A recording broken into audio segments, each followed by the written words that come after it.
안녕하세요. 자원성입니다. 오늘은 제 13장 상주입니다. 항상 머무르다. 우리의 마음은 늘상 항상 어디에 머물러 있어야 할까요? 명품백? 아니면 애인? 아니면 자식? 불자 같으면 부처님? 아니면 허공? 상주는 그렇게 우리가 머물고 싶은 그 대상에 머무는 것이 아닙니다. 지난 시간에 이야기한 무생심과 같은 의미입니다. 태초 이전부터 있어왔던 마음, 진여자성, 부처님 마음, 또 우리의 근원이 되는 그 본심에, 그 마음에 우리가 머물러 있어야 한다는 것이지요. 그게 항상 끊이지 않고 지속되어야 한다는 이야기입니다. 예를 한번 들어보겠는데요. 그 가수 박진영 있잖아요. 그 박진영이 오디션 프로그램에 나오면 늘상 이 말하듯이 상대방에게 전달을 해야 감동을 준다, 노래할 때. 그렇게 이야기하면서 공기 반, 소리 반 항상 강조합니다. 공기 반, 소리 반. 그렇게 노래를 처음부터 끝까지 부를 때 그 공기가 섞여 있어야 한다고 그렇게 얘기를 해요. 그것처럼 우리가 일상생활을 할 때 우리의 마음 한구석에 그 공의 자리가 그렇게 끊이지 않고 섞인다는 표현이 맞을까요? 어쨌든 그렇게 지속되어야 한다는 이야기입니다. 얘가 그렇게 꼭 들어맞지는 않습니다. 그 비슷하게 제가 예를 들어봤고요. 그런데 그렇게 일상에서 밥 먹을 때나 잠잘 때나 또 공부할 때, 일할 때 그렇게 계속 상주, 그러니까 그 본심에, 자성 청정심에 머물러 있어야 한다는 이야기인데 우리들은 그렇게 될 수 있나요? 늘상 이제 대상을 생각하면서 그 대상에 빠져버리죠. 그래서 수행자들이 그렇게 상주의 자리에 들려고 수행을 합니다. 연불 수행도 하고 또 참선 수행도 하고 경전, 독경도 하고 또 일반 불자들은 금강경 강의나 또 뭐 108배도 하고 보시공덕도 지으려고 하고 여러 가지로 애를 부단히 씁니다. 그런데 이 상주의 파트는 잠깐이라도 그 깨달음의 자리를 맛본 사람이 알 수 있고 또 이 내용을 실천할 수 있습니다. 그러니까 상주의 파트는 사실은 그런 사람을 위한 장입니다. 그렇지만 우리도 우리 안에 자성불이 있죠. 아직 깨치지는 못했지만 언제 어느 때고 깨달을 수 있는 그런 무한한 가능성이 있습니다. 그렇기 때문에 우리는 상주를 알고 있어야 합니다. 상주가 무엇인지를요. 자, 이제 시작하겠습니다. 앉아서만 쓸 수 있는 것입니까? 다닐 때도 또한 쓸 수 있는 것입니까? 지금 공을 쓴다고 말하면 단지 앉아 있는 것만 말하는 것이 아니라 가거나 머물거나 앉거나 눕거나 하는 짓는 바 움직이는 모든 때 가운데서 항상 써서 사이가 끊어짐이 없음이 항상 머문다고 하느니라. 다짜고짜 앉아서만 쓸 수 있는 것입니까? 라고 묻습니다. 이 장은요, 이렇게 한 단락으로 되어 있습니다. 지금 여기서 이제 앉아서만 쓸 수 있는 것입니까? 다짜고짜 묻죠. 여기서 이제 답에 지금 공을 쓴다고 말하면 단지 앉아 있는 것만 말하는 것이 아니라 할 때 여기서 나오는 공은 빌 공이 아니고 다 할 공입니다. 좋다, 싫다 하는 양단에 떨어지는 그 마음에서 공을 이루어 중도에 들었을 때를 의미합니다. 그랬을 때 어떻게 됩니까? 진공 묘유를 이루죠. 진여자성이 등장해서요. 근데 그 진공 묘유라는 것은 진짜 공에 들어서 영혼 세계로 들어가서 재탄생이 이루어지는, 그래서 거기서 무한한 쓰임이 나오죠. 그래서 표현을 이렇게 했습니다. 쓴다고요.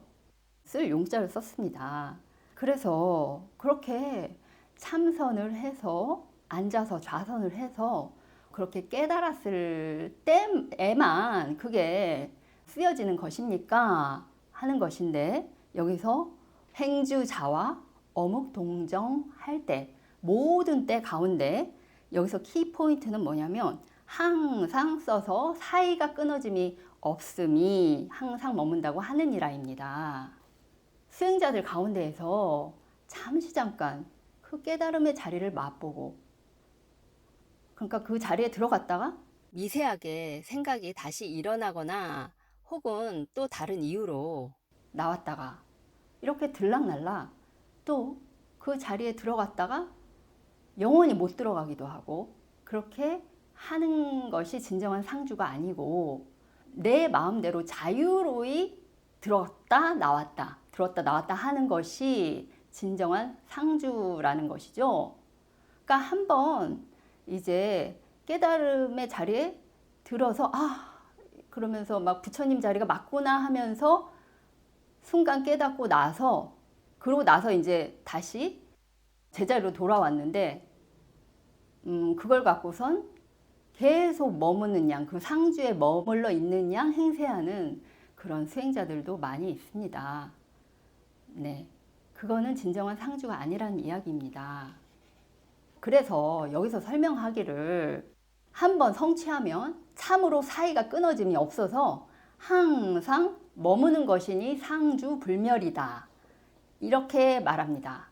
들어왔다 나갔다 하는 것이 아니라 진정한 깨달음, 중도를 얻는다면 그 끊어짐이 없이 상주 불멸한다는 것입니다. 진정으로 상주하면 언제나 한결같아서 여기를 떠나서는 한시도 살 수 없다, 이렇게 설명을 해 놓았어요. 그래서 그것을 여여의 경계라고 했습니다. 저희 종사님이 이 여여의 경계를 그 방대한 우주의 진리, 금강산매라고 이야기를 하셨어요. 이 부동의 자리, 상주하는 자리는 우리가 어느 정도 공부를 하면 내 한켠에 있구나 라고 어렴풋이 느껴집니다. 그런데 실은 이것도 공부가 아주 많이 되어야 그렇게 느껴질 수 있죠. 그런데 내 한켠에 있다가 아니고 실은 나의 모든 부분이라고 해야 맞는 말입니다. 아직까지 깨달지 못한 우리는 그 표면 의식으로 살아가서 착을 두고 늘상 집착을 두고 행을 하기 때문에 그 깊숙한 곳에 그 부동의 자리를 캐치를 못하고 그냥 어쩌다가 내 한켠에 있는 것으로 잠시 잠깐 저절로 알았다가 인식했다가 말다가 그렇게 하고 있는 것이죠. 그래서 여기서 뭐라고 또 설명을 하냐면, 가나오나 누우나 뭐 꿈을 꿀 때나 잠잘 때나, 그러니까 오매일려라는 말이 있죠.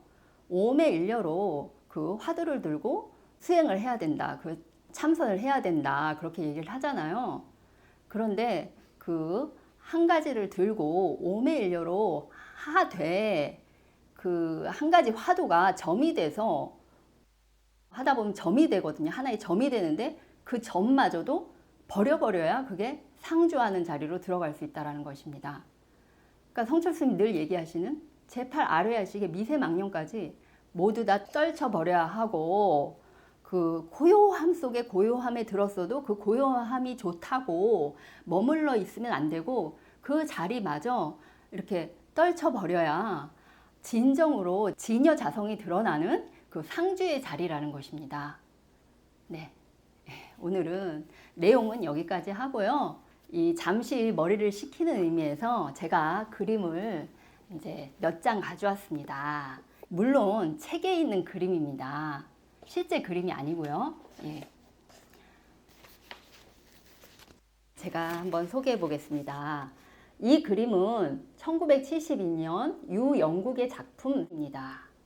유영국 화가는요, 한국 추상미술의 선구자입니다. 그래서 산에 대한 것을 많이 그렸어요. 그래서 산의 화가라고 불립니다. 산과 더불어 자연의 모습을 점과 선과 면과 그리고 그 색의 변주로만 그렇게 표현을 했습니다. 제가 왜 이 유영국의 그림을 들고 왔냐면요, 이 작가의 작품에서 불교의 향기를 느낄 수 있었습니다. 제가 해설을 좀 해보겠습니다. 해와 산이 표현되어 있는데 하늘과 연결되어 있는 그런 하늘 세계로 향하고 있는 산의 모습입니다. 산이 마치 우리 중생 세계와 그리고 저 신의 세계의 연결고리가 되어 있는 것처럼 그렇게 표현되어 있습니다. 그러니까 이 태양은 신을 의미하고 자연, 즉 산과 하늘과 신이 하나로 조화롭게 그렇게 표현이 되어 있어요. 예. 그리고 다음 작품 한번 소개해 보겠어요. 이 작품은 1973년 산입니다.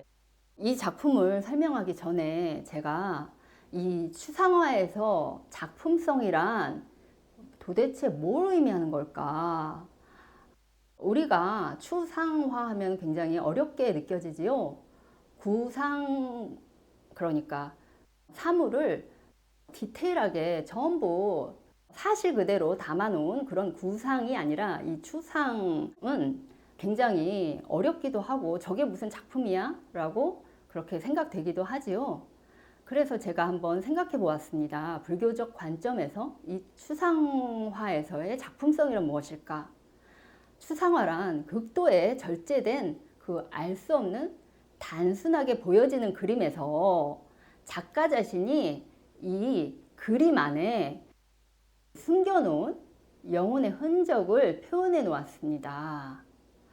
이 숨겨놓은 영혼의 흔적을 그것을 바로 알아보는 사람에게 감동을 주고 또 그것을 알아보는 사람에게서 어떤 가치가 발하게 되는 것이지요.